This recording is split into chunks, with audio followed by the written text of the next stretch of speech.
ఆవిడ మద్దాల సీతమ్మ అని. అంటే మా అమ్మగారికి పిన్ని అనమాట. హ్మ్. అమ్మమ్మ.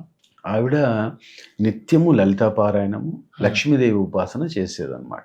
అలా చేస్తూ చేస్తూ ఇక తాతగారు చనిపోయిన తర్వాత మైత్రేయి భారతి అనే సన్యాసాశ్రమం తీసుకున్నారు.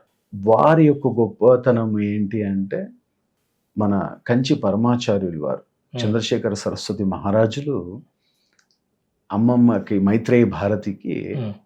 ఒక అమ్మని అనుగ్రహించారు. కోటి కుంకుమార్చన చేసినప్పుడు. ఆవిడ సాక్షాత్తు లక్ష్మీదేవిలాగే ఉండేది. అంటే అప్పుడు పూర్వాశ్రమంలో తాతయ్య గారు ఉన్నప్పుడు సాక్షాత్తు ఎందుకంటే లక్ష్మీదేవినే కొలిచేది.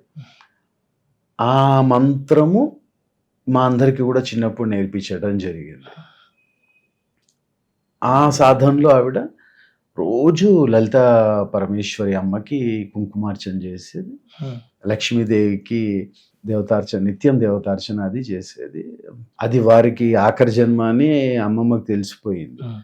అందుకని ఇక మైత్రేయ భారతి అని ఆవిడ సంసార నుంచి సన్యాసాశ్రమంలోకి రావటము హ్మ్. విపరీతమైన సాధన. 2006, 7 ఆ ప్రాంతంలో ఆవిడ హ్మ్. సిద్ధి పొందారు. అంతకుముందు వరకు కూడా రోజుకు ఒక 18, 19 గంటలు హ్మ్. నిత్యము ఆరాధనలోనే ఉండేది. హ్మ్.